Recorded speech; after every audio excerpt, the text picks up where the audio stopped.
Cortei, prato. Fabio, te cortei. Imagina, que é isso. Mas você sabe a verdadeira dor do investidor que está começando? Na minha visão, é uma coisa que o Barça sempre fala e a gente vive replicando, é olhar patrimônio. O cara não entende nada de bolsa de valores e ele até identifica um bom ativo, um bom setor, que paga um bom dividendo a um bom preço.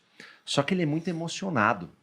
Tenta assim, recuperar na mente de vocês. Eu não digo da Lu, porque a Lu teve o Barça o tempo inteiro. Mas eu comecei na Bolsa de Valores, você coloca dinheiro lá em alguma empresa e vê ela caindo 30%. Cara, o teu estômago dá uma revirada. Porque você está olhando patrimônio. Essa é a pegada. Eu acho que o investidor, ele cai na Bolsa de Valores nos primeiros anos, ele não consegue por conta do estômago. É um negócio muito incrível. E outra... O contrário também acontece. Se ele compra uma ação e ela começa a subir demais, e eu falo isso porque eu também passei por isso, Sim. Você começa a ficar excitado de uma maneira, de um modo assim... Ouriçado. Ouriçado. É bem isso mesmo. Porque daí você fala, putz, o que eu comprei, sei lá, há 2 dias atrás, eu vou dar um exemplo a gente está fazendo podcast aqui, em dezembro, o Banco do Brasil estava valendo R$30, R$30,50, hoje está valendo R$39, R$38. Cara, em questão de um mês ela subiu, quase 30%. Então, assim, aí você tem a pergunta, você fica excitado daquele jeito, ouriçado, você fala, puta, e agora? Preciso vender? Vou vender porque ela vai cair de novo. Então, assim, quando você tira a ótica do patrimônio que o Barsi fala, que é a métrica do ego, tudo começa a fazer muito mais sentido. Porque quando ele fez aquele exercício de corta um zero, corta um zero, corta um zero, na prática significa... Um banco, um exemplo, uma empresa antes da pandemia valia R$60 e pagava 3 de dividendo. Depois da pandemia, por exemplo, se está num bom setor, paga bons dividendos, bons controladores e tal, você tem a mesma empresa que estava 60, agora está 30 e paga os mesmos 3 de dividendos. Você consegue comprar muito mais ações agora do que antes, mas se você olhar patrimônio, você vai ficar maluco por, de repente, ter comprado a 60 e vendo essa desvalorização toda, você não consegue se manter. Então, o desafio principal do iniciante, na verdade, é sempre ficar fazendo a mesma coisa por anos e anos na nossa estratégia. Sim. Esse é o problema, as pessoas não conseguem. Sim. É difícil, ainda mais você pega uma renda fixa, que o Barça chama de perda fixa.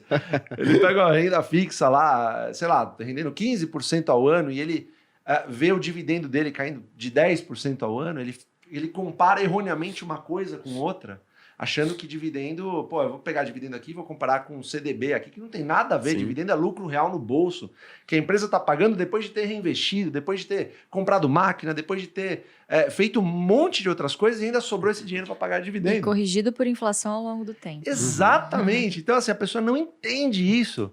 Então, ela começa a ficar olhando o patrimônio de uma forma que começa a fazer mal para ela. Então, ela não entende que o longo prazo, no nosso caso, é a vida inteira. O Barça está com 83 anos de idade. Sim. Ele compra ação hoje, por isso que eu chamo ele de rapaz e falei no começo. Ele compra hoje falando, no futuro essa empresa vai dar muito bom. Eu invisto porque eu acho que vai melhorar as condições e tudo mais. Então, assim, investir é para a vida inteira, mas as pessoas tendem a querer... A principal pergunta, né? Se eu colocar R$1.000 agora, quanto eu vou ter no final do ano? Exato, essa perguntinha é matadora, né, cara? Aí você já quase não consegue continuar uma conversa. Exatamente. Você fala, acho que não entendeu nada. Logo assim, esquema de pirâmide. Faz esquema de pirâmide. Porque você perde dinheiro e depois você vai estar mais preparado. Isso, você vai estar preparado, perfeito. Vai dar mais valor à coisa. Tem um outro ponto também de quem está começando, que eu acho que você falou um pouquinho no começo, depois de 3 anos investindo, que você teve aquele bate-papo com sua mãe. Eu acho que no começo é o que eu chamo de zona de arrebentação dos investimentos. Sim. O pessoal fica investindo, ele acha que o resultado vai vir no curto prazo.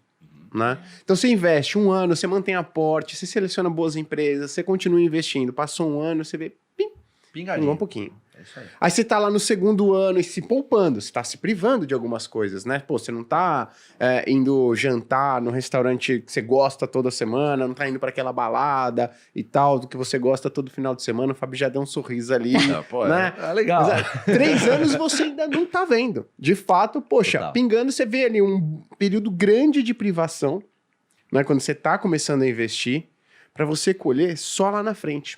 Eu falo que essa também é uma parte muito difícil para o investidor, para a investidora que está começando, né? Porque ele vai se privar ao longo dos 3, 4, 5 primeiros anos para começar a ver resultado relevante depois de 5. Só que depois que você passou, de 5 anos, normalmente, né, com uma taxa de retorno média aí do CDI, Bovespa dos últimos anos, o seu retorno, o seu dividendo, ele começa a ser tão relevante quanto o seu aporte. Exatamente. E aí você fala, caraca, aí você falou, pô, agora é mágico. Isso daqui é mágico. Aí você matemágico. Exato, é matemágico, gostei.